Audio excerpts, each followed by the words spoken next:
Just ahead on CTV News, U.S. Senate candidate Larry Hogan is accused of misusing funds while governor. Plus, the county council is tackling the issue of ghost guns. And Simon Buggs has our Friday sports page. Those stories and more coming up next on CTV News.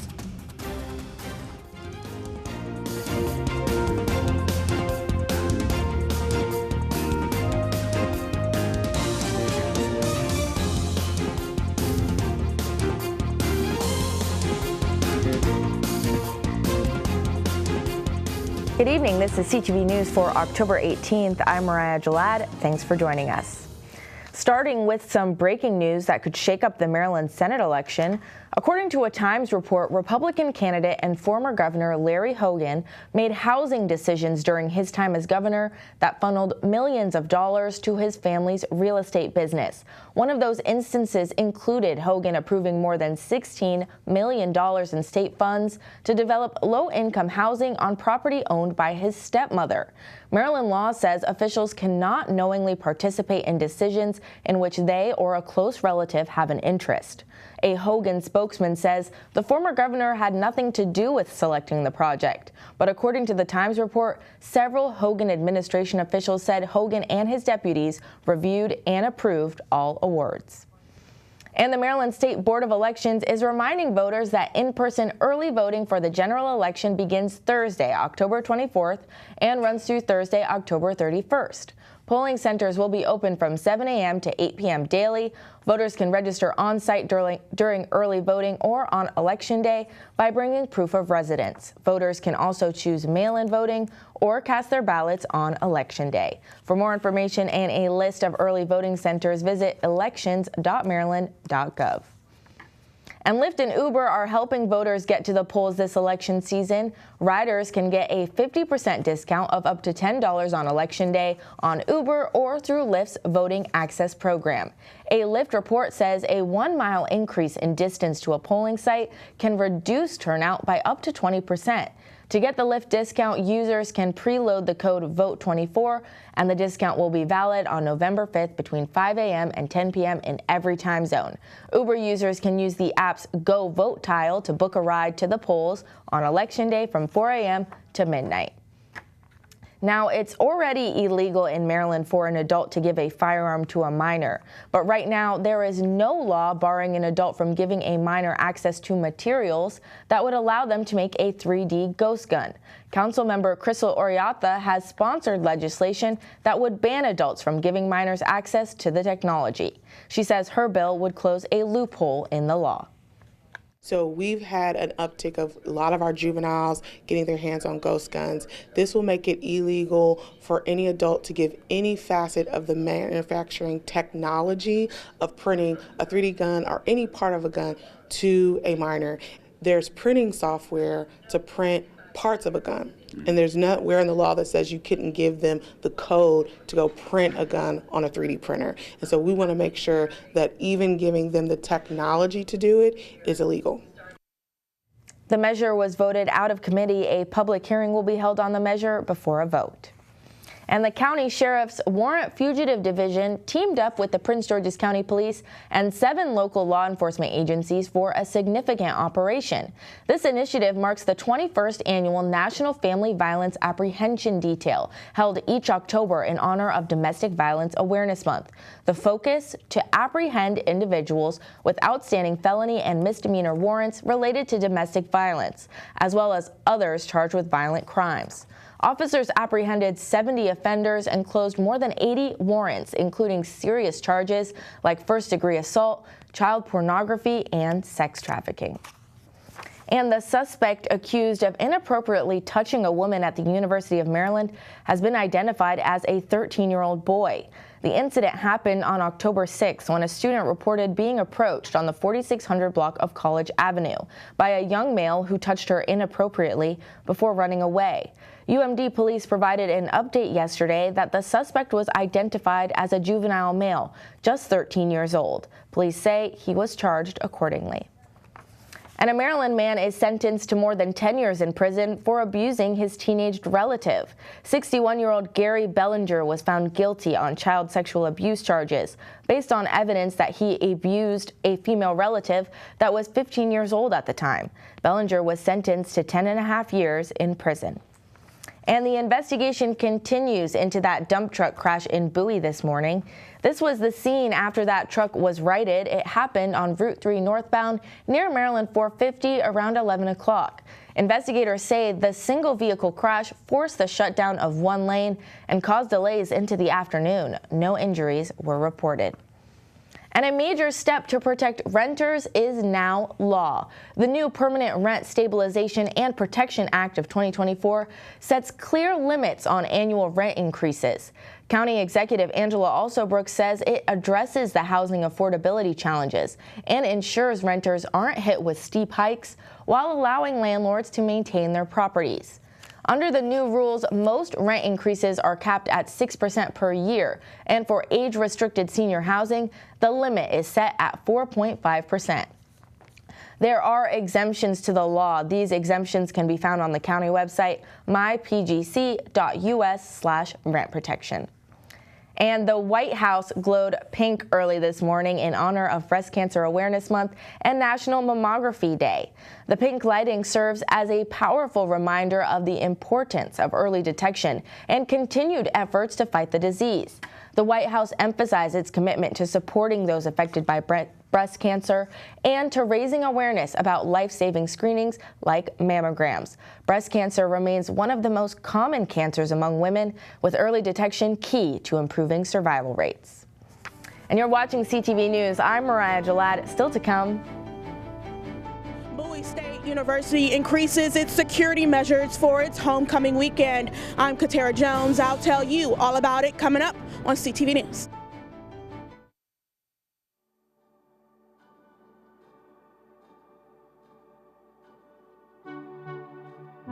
I just knew that I wasn't the high-performing person I used to be.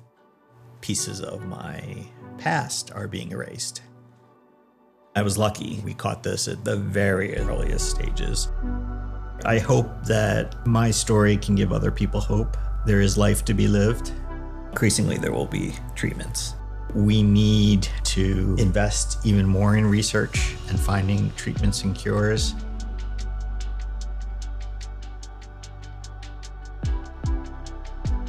If your loved one or you yourself are sitting there thinking, something is wrong, I'm not who I used to be, you can get some answers and you can get them for free.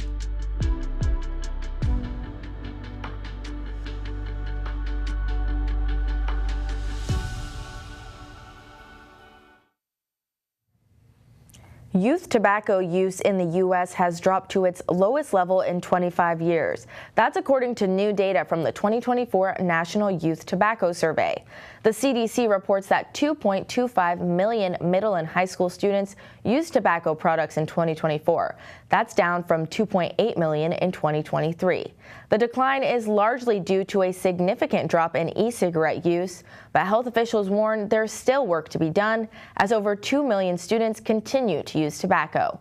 The FDA emphasizes the need for ongoing prevention efforts to protect youth health. And Attorney General Anthony Brown is warning people about fake charities. As 2 hurricanes hit the Southeast, people are donating to relief charities, but Brown says scammers often exploit people's goodwill during these times. Fake charities can have distorted logos or names that look like real ones. Brown says people should research the charities of their choosing and make sure they are registered with the state. People should not give money over the phone or click on suspicious links. And for those of you who will be on the roads tomorrow, we have this reminder. It is National Move Over Day. The designation is aimed at drawing attention to state law, which requires motorists to slow down when possible and move over when approaching any stopped, standing, or parked vehicle displaying warning signals. The law was passed in 2010, but according to a AAA survey, about 32% of drivers in Maryland were not aware of the law. Move Over was expanded 2 years ago to cover pretty much all disabled and emergency vehicles. In Maryland, violators can face fines between $110 and $750. And lawmakers in Prince George's County are hoping to turn down the volume on county streets and roads. County Council is considering legislation that would create a noise camera pilot program that would monitor the sounds generated by vehicles with modified exhaust systems. The cameras would be equipped with microphones to measure noise levels and, when triggered, take an image. One of the bill's sponsors is Councilmember Tom Dernoga. And essentially it authorizes the county to have a pilot program for 3 cameras that will pick up super loud vehicles, the kind that are driving people crazy, tearing up and down the road. And they will have their license tag recorded, and they will get a warning notice and be given time to fix their vehicle. Of course, a lot of these people don't need their vehicle fixed. They're doing this, they've souped it up. But they'll be given a warning that they need to get their vehicle in compliance. And if they get caught again, then they'll be fined. Dernoga expects to have a public hearing on the matter in November. Similar legislation passed this week in Montgomery County. And WSSC Water, which provides services to Prince George's and Montgomery counties, was recognized for their contributions to the environment and wastewater recovery. WSSC has 6 water resource recovery facilities, and they were awarded by the National Association of Clean Water Agencies for complying with federal permit limits and Clean Water Act standards. General Manager and CEO Kashia Powell said in a statement, helping protect the Chesapeake Bay through superior wastewater treatment is a priority for WSSC. Now, watch out incorporating this fungi into your weekend dinner. The Maryland Department of Health is urging consumers to avoid eating enoki mushrooms from Enoki King Mushroom Farm due to potential listeria contamination. Samples tested earlier this month were positive for the bacteria. The affected mushrooms are sold in 5.3-ounce clear plastic packages with a blue label and lot code 4877. Listeriosis, which is caused by listeria, is a serious illness that can be life-threatening for vulnerable groups, including pregnant women and those with weakened immune systems. If you've purchased these mushrooms, throw them away immediately. And people are shopping more at retail stores despite worries about higher prices. A new Department of Commerce report says this upward trend has continued for months. Restaurants, grocery stores, and online shopping have all seen growth in sales. And with the holidays just around the corner, stores may continue to rake in the profit, but shoppers are still worried about high prices. The National Retail Federation has predicted an uptick in shopper spending in November and December. Meantime, at a historically black college or university, homecoming week is a time for celebration. Bowie State University, the state's oldest HBCU, is hosting its homecoming with a big football game set for tomorrow. In light of a school shooting that happened during last year's homecoming festivities, the university has implemented a new security plan. CTV's Katara Jones is on the campus with more on what that plan entails. That's right. It's homecoming weekend here on the campus of Bowie State University, but this year homecoming will be a bit different than previous years. That's because the university has made a number of security upgrades in order to keep students, staff, and alumni safe. We've added a number of measures to enhance our security.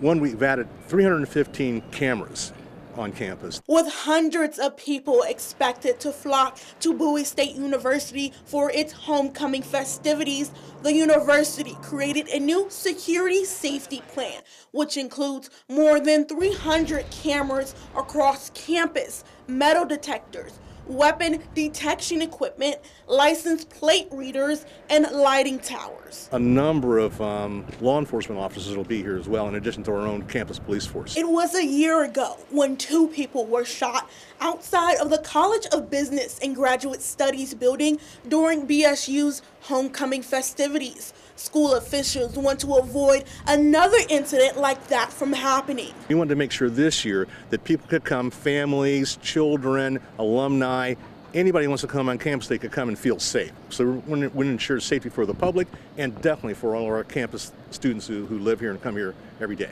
Homecoming activities will continue tonight with a step show. However, this Saturday for the big homecoming game, all guests must register or present their Bowie Bulldog ID card to get on campus to attend the game. So people can't just come and go on campus on Saturday for sure for the game. You have to be registered for the game, and have a QR code with that to register, I should say. And then if you are a Bowie State employee, student, you need your ID.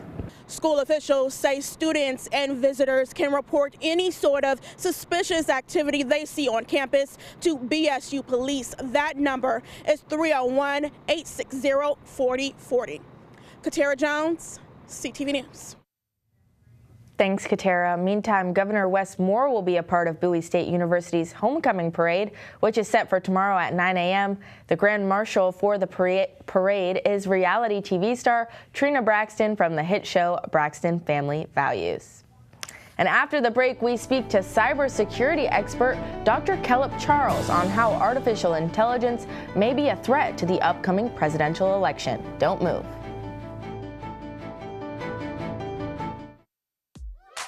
Teachers are dynamic leaders, shaping a new generation, innovating how they teach to prepare students for our fast-changing world. Achieving this takes skill and expertise.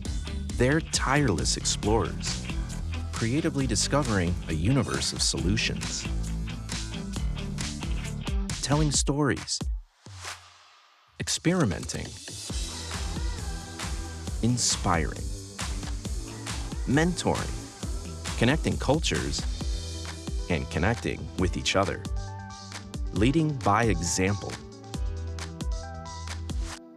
Experience the unique joy of helping students thrive. Teaching is a journey that shapes lives. Are you ready? Explore teaching at teach.org.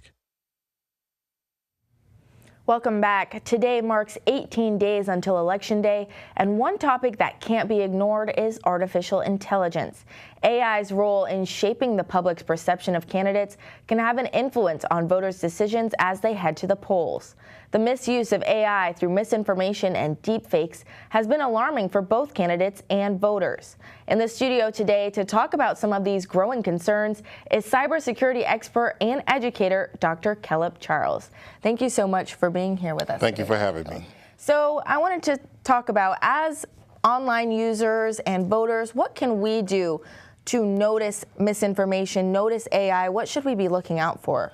Sure. So the first thing is, if something sounds too good to be true, if something affects your emotions in a very negative way or positive way, then most likely it might be fake information. Mm-hmm. And one of the first things that we normally ask individuals to do is to check a reputable source, especially before spreading the information and being part of the problem. In conjunction, social media networks, they have taken the mantle to identify fake information. So, that's pretty much some of the key aspects. Yeah, I definitely think having AI images, AI-generated content labeled makes a big difference for people out there. But we have been seeing even presidential candidates posting unlabeled AI content. For example, we had candidate Donald Trump showing that Taylor Swift endorsed him using AI-generated images. We even had a picture posted by Elon Musk of Kamala Harris dressed as a communist. So how are these deepfakes and AI a threat to candidates? Yeah, so the first aspect is character assassination. Mm-hmm. With these deepfake and misinformation, it'll provide maybe a narrative that the candidate does not want to be perceived associated with them. Mm-hmm. And in doing so, the character assassination will kind of come into play. I see. Mm-hmm. And beyond just the images, how are AI-powered bots being used to influence public opinion during this election season? Yeah, so AI-powered bots play a big role in basically artificial popularity. Mm-hmm. If a candidate has a particular position or a particular cause, these AI bots are able to interact with users and push that particular narrative of saying that we agree with it. So it seems like a whole group or a whole population is agreeing with that particular candidate. And it normally targets like swing states as well as marginalized communities, in providing that type of misinformation. And what's something that we can be looking for online to tell if the person we're talking to is actually just an AI bot? Yeah, so there's a couple of different things. One, if they answer relatively fast. Most of the time when you communicate with a human on a chat platform, after you ask a question, it takes a while for them to respond back because they are formulating a particular thought. One of the things that we see with AI bots, they usually respond back very fast. Another key thing is to ask some open-ended questions. By asking some open-ended questions, the AI bot might not be able to answer it authentically. And also asking the same question twice, maybe in a different way. And if it responds back in the same response as before, and those are some key characteristics that you are dealing with the AI bot. And most of these conversations are taking place over social media. That's where these images are being spread. So besides what we talked about, labeling, is there anything else that social media platforms should be doing to, ramp down on this? Yeah, basically labeling, as you stated, is definitely number one. Number two is their detection engine. So the same way that AI is being used to create misinformation and disinformation as well as deep fakes, many of these social media platforms are using AI to detect AI material. And some of the things when we look at AI material, we notice that with the picture that we saw earlier with Kamala, is that the face looks very shiny. AI does not have the ability to deal with fine details like pores and wrinkles and things of that nature. So creating detection engines that will be able to find that kind of information and, again, reporting it as soon as possible that it is AI-generated information. And you mentioned that the blurred skin. What else can we look for in the pictures to be able to identify that? Yeah, definitely. So another key thing that AI has issues with is when you observe the hands and appendages. Sometimes you might find that it has the wrong number of fingers, or it might have a third arm. Also, if you look in the background, you'll notice the buildings might be skewed in a particular way. And also, if you take a really close look at the face, it'll be very symmetric. And our faces are normally not symmetric, so again, with the mathematical equations, it'll look extra perfect and very symmetric.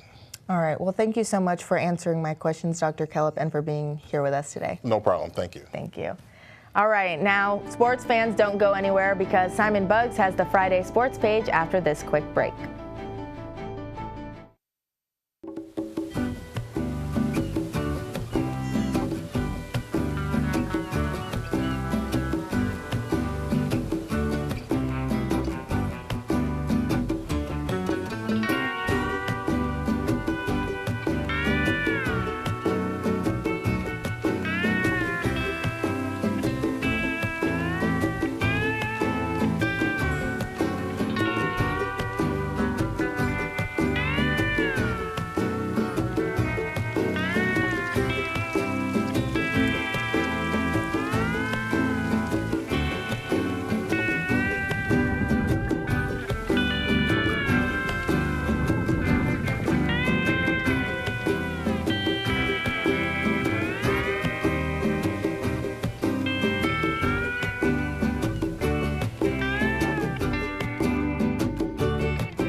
Home before sunrise, on top of the house, the kids, and our future. The smell of your cooking is our alarm clock. My Shiro's day is never done. So let's start saving a little more now so we can feel prepared for retirement. A free 3-minute online chat can give us the personalized tips we need so we can live our lives to the fullest. Visit aceyourretirement.org. When I was 10, my mom got deported. We had a difficult time, and I feel that's why I didn't get to finish school. My husband is really supportive in a way that he pushed me to go back to school. She wants to have a career so her kids can look up to her. They both keep me motivated to go to school, and they see that if I do it, like, they can do it too, you know? I feel that everything's possible. Find free adult education classes near you at finishyourdiploma.org.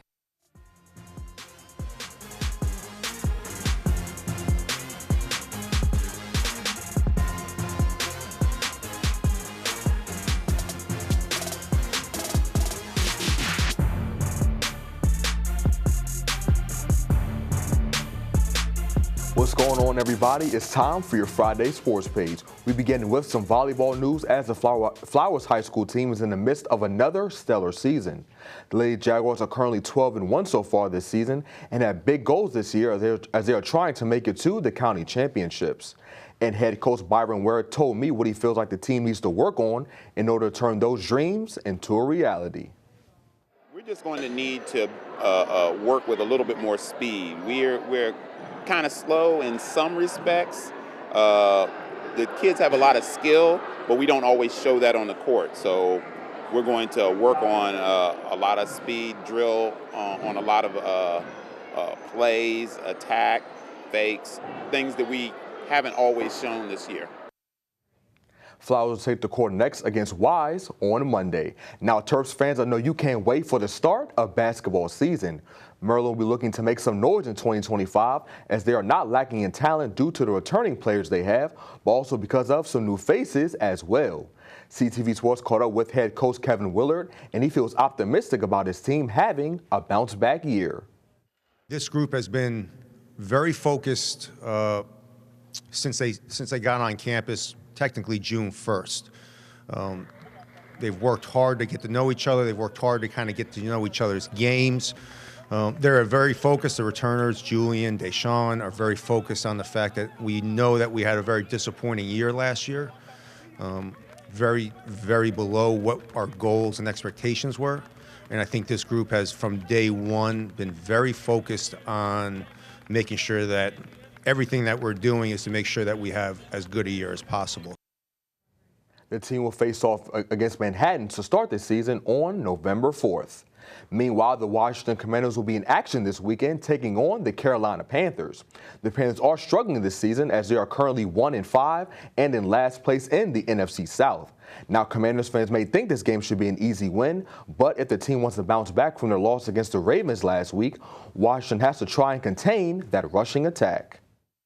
It's fully grown in terms of the run game there. You know, I've got a lot of respect for it. The interior of their line is exceptional, both in the run game and the pass game.